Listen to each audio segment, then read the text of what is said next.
মানে দিনের বেলা কিছুই দেখি না, সূর্যের মতন বড়। রাত্রেবেলাও লাইটটা আমি সূর্যের মতন দেখি। হ্যাঁ, আমার মাথার এই এক পাশে আপনার 100 উপরে গুলি আছে। এই গুলি আমার মরা আগ পর্যন্ত বের করতে পারবে না। 3-4 ঘন্টা আমি রক্তাক্ত অবস্থায় শুয়েছিলাম। তো অনেক সময় মাঝে মধ্যে আপনার অন্যরকম হয়ে যায়, আমি বাচ্চাদের মতন অ্যাটিটিউড করি।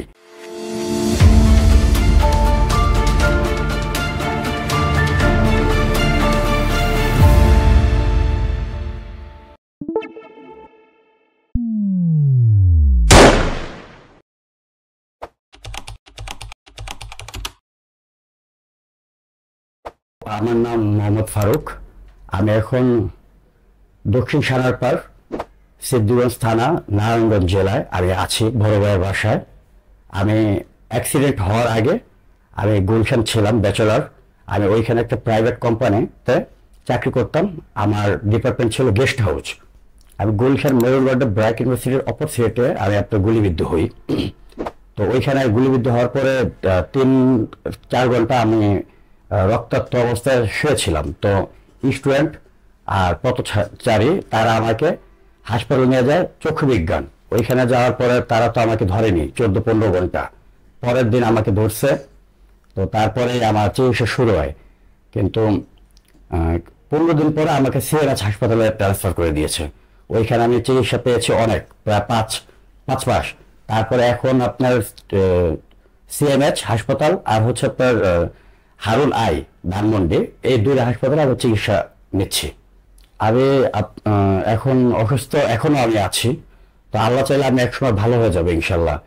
তো আমার প্রবলেমটা বেশি এখন ফেস করছি আপনার মাথায়। আমার মাথার এই এক পাশে আপনার 100 উপরে গুলি আছে। এই গুলি আমার মরা আগ পর্যন্ত বের করতে পারবে না, এইভাবে থাকবে। প্রতি মাসে আমার মোটা অঙ্কের একটা ওষুধের পিছনে টাকা যায়। তো এই গুলিগুলো শুধু আছে তা না, এই গুলিগুলো আপনার আমাকে ব্যথা দেয়, আমাকে আঘাত করে। আমি ফিল করি অনেক সময় গুলিগুলো দৌড়াচ্ছে, ব্যথা করছে। হ্যাঁ, অনেক সময় মাঝে মধ্যে আপনার অন্যরকম হয়ে যায়, আমি বাচ্চাদের মতন অ্যাটিটিউড করি। আর এখন চোখের যে অবস্থা, জাস্ট 1% মেবি ভালো হয়েছে। ওই 1% আমি যেটুকু দেখি, মানে দিনের বেলা কিছুই দেখি না, সূর্যের মতন বড়। রাত্রেবেলাও লাইটটা আমি সূর্যের মতন দেখি। তো আমার কাছে অনেক অনেক বড়। তো এই মানুষ ছাড়া, আমার সহযোগী ছাড়া আমি কোথাও মুভ করতে পারি না। যেখানে যাবে আমার মানুষের সহযোগিতা লাগে। আমি একা মানে চলাফেরা করতে পারি না এখনো। তো আল্লাহর কাছে দোয়া করি যে আমাকে আল্লাহ একটু সুস্থ করে দিক। আমি সিএমএইচ চক্ষু বিজ্ঞানে, ওইখানে তো আমার টাকা পয়সা লাগেনি, কিন্তু আমার মানসিক যে ডাক্তার দেখে আমাকে, সার্জারি ডাক্তার, আমার প্রতি মাসেই ধরতে গেলে মাসে 1-2 বার সিটি স্ক্যান করতে হয়। সিটি স্ক্যান করতে গেলে 5-7 হাজার টাকা চলে যায়। ইভেন আবার আপনার হারুন আই হাসপাতালে ধানমন্ডি, ওইখানে আমি প্রাইভেট ট্রিটমেন্ট পেয়েছি। তো ওইখানে প্রায়, আমার আইডিয়া, আমি যা জানি যে ওইখানে প্রায় 3 লাখের উপরে আমার কস্টিং খরচ হয়েছে। তো ওই টাকা তো সব গাইডের থেকে। আর এই পর্যন্ত এই 9 মাসে যত টাকা খরচ হয়েছে এটা আমার ভাই বলতে পারে, কিন্তু ভাইও এগুলো হিসাব করে রাখেনি। ভাই মোটামুটি অনেক মানুষের টাকা পয়সা ধার দেনা কিছুটা করছে, আবার চিকিৎসা করছে। আনুমানিক টোটাল 5-6-7 লাখ টাকার মতন আমার বেঁচে খরচ হয়েছে। কারণ এই যে দেখেন, আমি এখনো মানে খাবার খেতে পারি না। আমি 3.5 মাস তো ভাত টোটালি খেতে পারতাম না, আমাকে ফলের উপরে। এখন আমাকে ডাক্তার বলছে প্রতি পার ডে আমি 1 কেজি যেন ফল খাই। তো এখন আমার ভাই যেভাবে হোক আমাকে প্রতিদিন ফল বাসায় স্টক করে রাখে। তো আমি এই ফল খাই বেশিরভাগ। তো প্রতি মাসে মিনিমাম 40 কেজি ফলই আমাকে দিতে হয়, নয়তো আমার সমস্যা হয়ে যেত। তো আমার পিছনে অনেক টাকা খরচ হচ্ছে। হ্যাঁ, 6-7 লাখ বেশি ছাড়া কম হবে না। আমি সিএমএইচে যখন ছিলাম, চক্ষু বিজ্ঞানে ছিলাম, চক্ষু বিজ্ঞানে একটু কমেই মানে অনুদান পেয়েছি। আর সিএমএইচে আলহামদুলিল্লাহ আমি মোটামুটি অনুদান পেয়েছি। তো আমি কিছুই বুঝতাম না, টাকাও আমি চিনতাম না। তো আমি টাকা নিতেও পারতাম, টাকা চিনতাম না। তো ভাই বোন তাদের হাতে মানুষ দিত। কষ্ট এইটাই। আমি প্রায় 30 বছর প্লাস আমি নারায়ণগঞ্জের বাসিন্দার। আমি এই পর্যন্ত মানে নারায়ণগঞ্জের কারো কাছ থেকে একটু আদরও পাইনি। অনুদান লাগবে না, কিন্তু একটা যে ভালোবাসা আছে, যে আসবে, আইসা আমাকে ভালোবাসবে, আমার সাথে কথা বলবে, এইটাও আমি এখন পর্যন্ত পাই নাই।